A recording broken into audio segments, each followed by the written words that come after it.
ETF index mutual funds నేర్చుకుని stock మార్కెట్లో రాణించాలనుకుంటున్నారా? వెంటనే ఈ నెంబర్కి కాల్ చేయండి.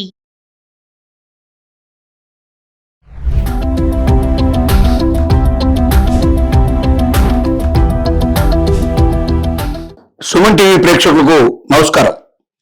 భారీగా బంగారం ధరిస్తే 50,000 జరిమానా. ఎక్కడైనా మనం ఈ విషయం విన్నావా? గతంలో ఎప్పుడైనా మనం కన్నావా? మహిళలంటేనే శుభకార్యాలు ఉంటే వేరే వాళ్ళకి ఇళ్లకు వెళ్తున్నామంటే తమకున్న నగలన్నీ తగిలించుకొని సింగారం చేసుకొని ఇతరులకు కనిపించినట్టుగా అలంకరణం చేసుకొని వెళ్లి చూపించి ఆనందం పొందడం అనేది ఆనవాయితీగా తరతరాలుగా వస్తున్నటువంటి సాంప్రదాయం ఇది. కానీ దీనివల్ల జరిగేటువంటి నష్టాలు ఏమన్నా ఉన్నాయంటే చాలా నష్టాలు ఉన్నాయి. మనకు తెలియకుండానే మనం ఎంతో నష్టపరుస్తున్నాం, ఇతరులకి బాధ కలిగిస్తున్నాం. మన దగ్గర బంగారం ఉంది కాబట్టి పెట్టుకోగలిగాం, ఒంటి నిండా బంగారాన్ని తగిలించుకోగలుగుతున్నాం, షోకేస్ లో బొమ్మలాగా మనం వెళ్లి ఇతరులకు కనబడుతున్నాం, నిజమే. కానీ శక్తి సామర్థ్యాలు లేనిటువంటి మహిళలు ఆ పురుషులకి తగినటువంటి ఆదాయం రాని పరిస్థితిలో ఉన్నప్పుడు, వాళ్ళు ఎక్కువగా నగలు చేయించలేని పరిస్థితిలో ఉన్నప్పుడు ఆ మహిళలు ఇంటికి వెళ్లి భర్త చేత అతనికి అన్ని విషయాలు తెలియజేసి వాళ్ళు ఎలా తగిలించుకున్నారు, వీళ్ళు ఎలా నగలు తెచ్చుకున్నారు, వాళ్ళకి ఎలా నగలు ఉన్నాయి, మనకేమున్నాయి, నేను ఏ నగలు లేకుండా బోసుగా ఇంకొకరి ఇంటికి వెళ్ళాలంటే ఎలా వెళ్ళగలను, కాబట్టి వెంటనే అర్జెంటుగా మీరు నగలు కొనండి అంటే ఒత్తిడి చేస్తూ అప్పుల పాలు చేయడం ఒకటైతే, సిన్సియర్ గా పనిచేసేటువంటి అధికారులు ఎవరైతే ఉంటారో, ఉద్యోగస్తులు ఎవరైతే ఉంటారో వాళ్ళ లంచాలకు అలవడబట్టిగా చేసేటువంటి కూడా ఈ బంగారాన్ని ఎక్కువ ధరించడానికి ఒక కారణమని పలు సర్వేలో తేలింది. నిజాయితీగా పనిచేయాలనే కోరిక ఉండేటువంటి ఆఫీసర్స్ కూడా, అధికారులు కూడా, ఉద్యోగస్తులు కూడా ఇంట్లో భార్య బాధ భరించలేక బంగారమనో లేకపోతే ఆ బంగారంతో చేసేటువంటి నగలను, లేక మంచి మంచి ఖరీదైనటువంటి చీరలను, లేక ఇంట్లో ఫర్నిచర్ చాలా గొప్పగా ఉండాలనో, లేక కార్లు ఇలాంటివి చాలా ఖరీదైనవి కొనాలను ఎక్కువగా ఒత్తిడి చేయడం వల్ల మరొక మార్గం లేక, ఆదాయం లేక, సరిపడే ఆదాయం లేక, దానికి తోడుగా కుటుంబ భారాన్ని, కుటుంబంలో వచ్చిన ఒత్తిడిని తట్టుకోలేక తప్పనిసరిగా వాళ్ళు తప్పని తెలిసినా సరే లంచానికి అలవాటు పడేటువంటి పరిస్థితులు ఏర్పడ్డాయి. ఈ లంచం ఒకసారి అలవాటు పడి కొన్నిసార్లు జరిగిన తర్వాత అది జీవితంలో ఒక భాగం అయిపోతుంది. అది లేకుండా బతకగలిగే పరిస్థితి ఉండదు.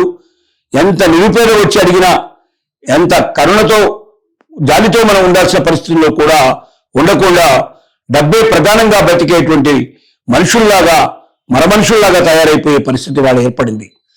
వీటన్నిటికీ కారణం ఏమిటంటే, బంగారు నగలు ఎక్కువగా ధరించాలనే కాంక్ష నుంచి ప్రారంభమైతే మహిళల యొక్క ఆలోచన, కుటుంబం యొక్క ఆలోచన ఇతరుల కన్నా తమ గొప్పగా ఉండాలి, పక్క వాళ్ళకన్నా, ఎదురు వాళ్ళకన్నా, తెలిసిన వాళ్ళకన్నా, దగ్గర మిత్రుల కన్నా, రిలేటివ్స్ కన్నా తాము గొప్పగా ఉండాలనేటువంటి ఒక చెడు సాంప్రదాయానికి లోనై జీవితం లోపల చెడిపోతున్నారు, పాడైపోతున్నారు, ఇతరుల్ని పాడేటట్టుగా చేస్తున్నారు. ఇతరులకి వారికి ఉండేటువంటి నీతి నుంచి వాళ్ళు తప్పుకొని అవినీతికి పాల్పడేట్టుగా చేస్తున్నారు.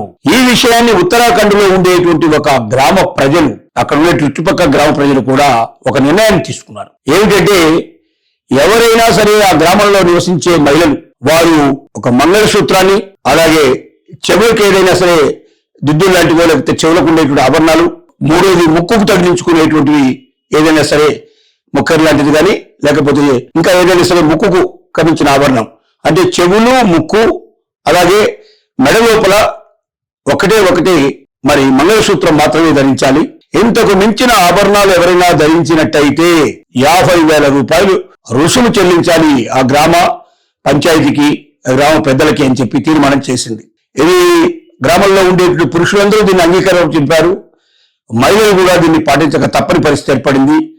తద్వారా వాళ్ళు సాధించిన విజయాలు ఏమిటంటే, పేదవాళ్ళైనా డబ్బున్న వాళ్ళైనా అందరూ కలిసి పండగల్లో, పబ్బాల్లో, ఉత్సవాల్లో, దేవుడి జాతరలో కలిసి చక్కగా ఒకరికొకరు ఒద్దికగా ముందుకు వెళ్ళగలిగే పరిస్థితి, కలిసిమెలిసి ఉండే పరిస్థితి, వారి మధ్య ఉండేటువంటి స్నేహాలు, బంధుత్వాలు మరింత పెరిగే అవకాశం ఏర్పడింది. ఎవరు కూడా బంగారం కోసం చెప్పి పురుషుల్ని ఒత్తిడి చేయడం కానీ, అవినీతిమయం చేసే పరిస్థితి కానీ తగ్గిపోయింది. నీతి నియమాలు, విలువలు పెరిగిపోయినాయి. అంటే సమాజంలో విలువలు పెరగాలంటే, నీతి నియమాలు పెరగాలంటే కోరికలు, అనవసరమైన కోరికలు తగ్గాలి. మరి ఇతరులకు లేనివి తనకు ఉండాలని, ఇతరుల కన్నా తను గొప్పగా ఉండాలని, తనకున్నవన్నీ చూపించుకొని ఇతరులు ఈర్ష్యాద్వేషాలు కలిగించే పరిస్థితి తీసుకురావాలని, ఇలాంటి ఒక చౌకబారు ఆలోచనల నుంచి మహిళలు బయటకు వచ్చి ఆర్థికంగా తాము ఎలాగ ఎదుగుతున్నాం, సామాజికంగా ఎలాగ ఎదుగుతున్నాం, ఇతరుల కన్నా తాము మంచి చదువు ఎలా చదవగలుగుతున్నాం, ఇతరుల కన్నా మంచి ఉద్యోగం తెచ్చుకునే ప్రయత్నం మనం ఎలా చేస్తున్నాం, ఇతరుల కన్నా నీతిగా సమాజంలో పేరు ప్రఖ్యాతులు సంపాదించుకునేందుకు ఎలా ప్రయత్నం చేస్తున్నాం అనే వైపు మనం ప్రయాణం చేయగలిగితే తప్పనిసరిగా ఇలాంటి ఒక రకమైనటువంటి కుంగుబాటు నుంచి మనం బయటకు వచ్చే అవకాశం ఉంటుంది.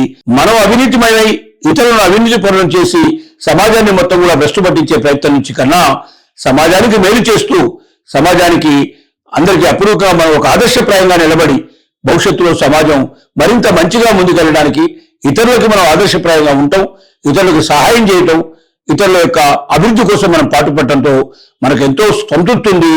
మనం ఆనందంతో సంతోషంగా ఉండగలుగుతాం. జీవితంలో ఏదో ఒకటి చేశామన్న తృప్తితో మనం పోగలుగుతాం. అటువైపు సమాజం అంతా ప్రయాణించాలనే ఆలోచనతో ఈ గ్రామం చేసినటువంటి ఈ చక్కటి ఆదర్శమైన విషయాన్ని ప్రభుత్వం భవిష్యత్తు లోపల అది కేంద్ర ప్రభుత్వం రాష్ట్ర ప్రభుత్వాలు కూడా దీన్ని పాటించి దీన్ని అమలుపరిచే ప్రయత్నం చేయాలని కొంతమంది నిపుణులు కొంతమంది మేధావులు సూచిస్తున్నారు.